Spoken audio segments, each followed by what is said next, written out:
We begin tonight with all eyes on the races to represent the Coachella Valley in the newly drawn 41st and 25th congressional districts. This is the balance of power in Washington is up for grabs tonight. Jennifer Franco will have more on that in just a moment. Our Jake Ingracia is standing by at Hotel Zoso in Palm Springs with reaction from Democratic candidates. And Samantha Lomibao is live at Republican headquarters. Right now, let's start with the 41st Congressional District, evenly divided between Democrats and Republicans in registration and millions of dollars coming into this race. The Republican Ken Calvert trying to hang on to a seat. The Democratic challenger, former federal prosecutor Will Rollins. Important note here, most of these results are from the initial drop of mail-in ballots that have generally favored Democrats the last couple of years. So some of these elections may tighten. You can see right now the Democrat Rollins with a big edge. And in the 25th congressional district race, incumbent Dr. Raul Ruiz running in this newly drawn district after the valley was divided by redistricting against Republican Pastor Brian Hawkins. The Democrat Ruiz again with a very large edge.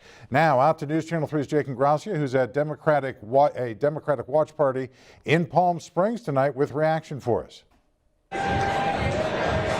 Absolutely, John. Thank you so much. And a lot of energy here in this room for all of these Democrats up and down the ballot tonight. This party specifically for Will Rollins and Christy Holstage in the state assembly race. But we are hearing from Congressman Ruiz this evening as well. So far, we have not heard from the two candidates who are here for this party. But I want to give you a listen as to what Congressman Ruiz is saying about his race tonight.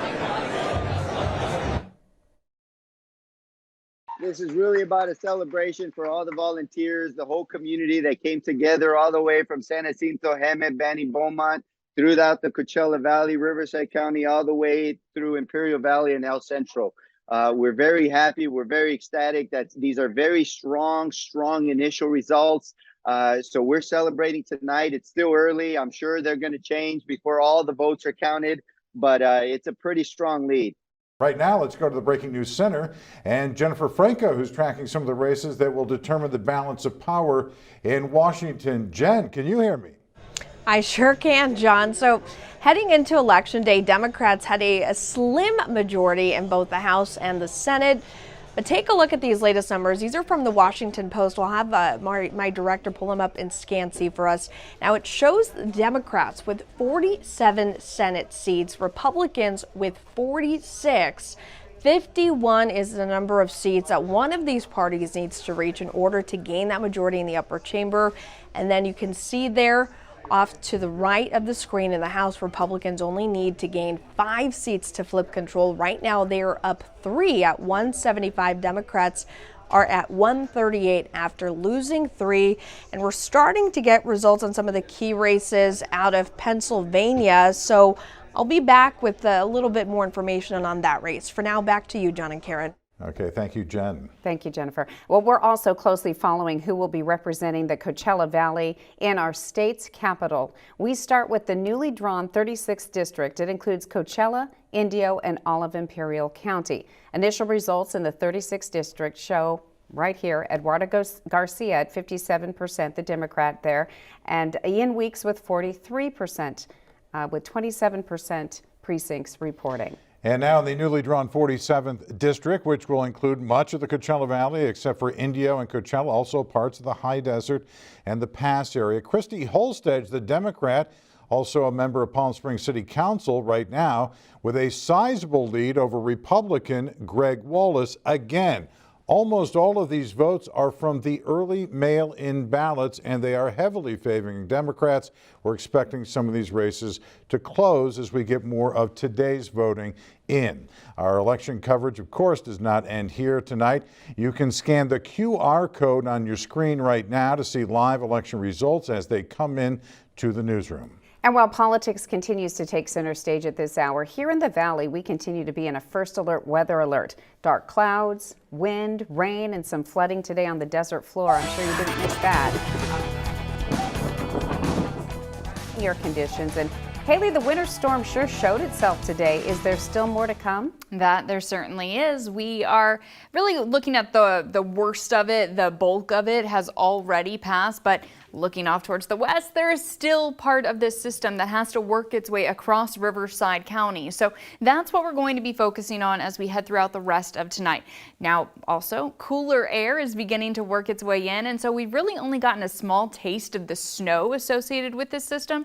As we head overnight, then we're going to be watching those snow levels continue to drop. But for the Coachella Valley, still going to be seeing some more showers work their way overhead as we head overnight. Roads are wet in downtown Palm Springs right now, and wind is also a big factor. We've been dealing with some pretty gusty south winds.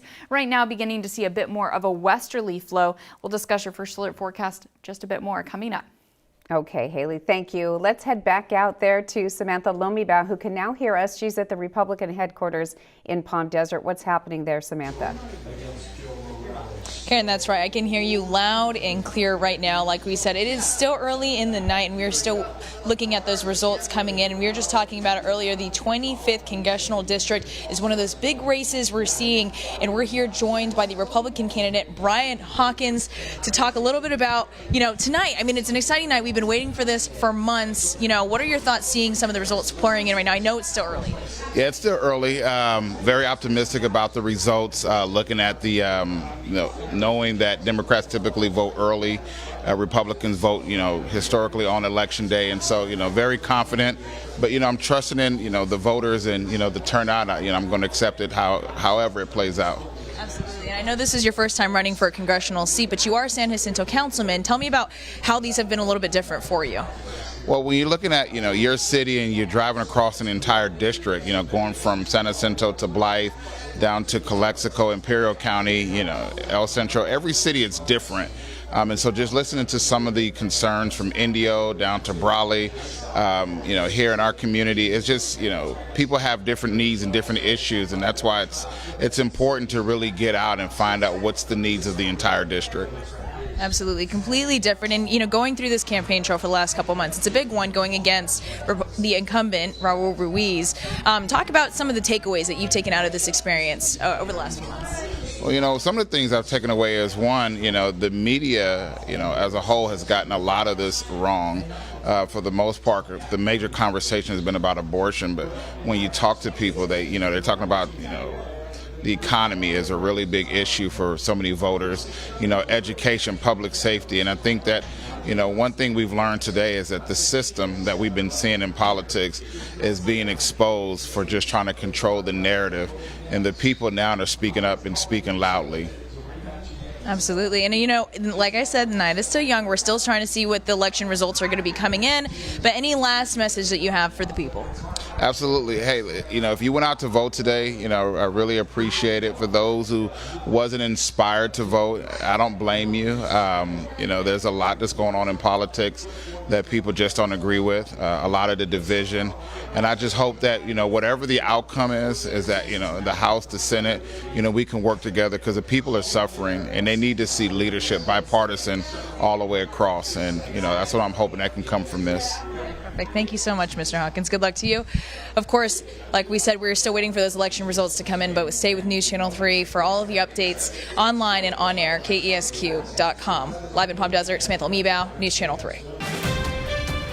Your Vote 2022, our election coverage continues with the latest on the results coming out of the Palm Springs City Council race. In District 1, Scott Nevins and Grace Garner are battling for a city council seat for Palm Springs. Nevins is leading with 55% of the votes. Garner is behind with 45%. Now, Renee Brown and Jeffrey Bernstein are also competing for a seat in District 2.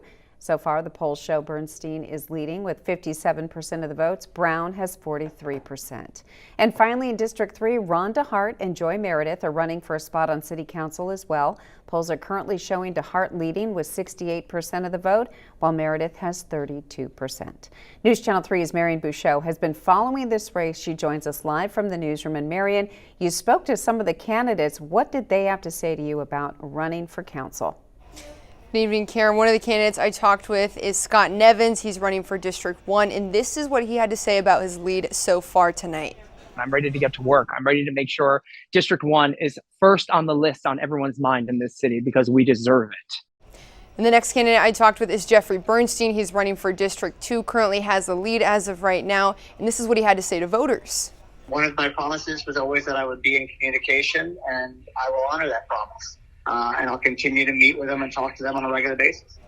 And we're going to keep watching the polls and watching those votes as they come in, keeping an eye on those results, and we'll be updating you both on the air and online at KESQ.com. Live in the newsroom, Marian Bouchot, News Channel 3.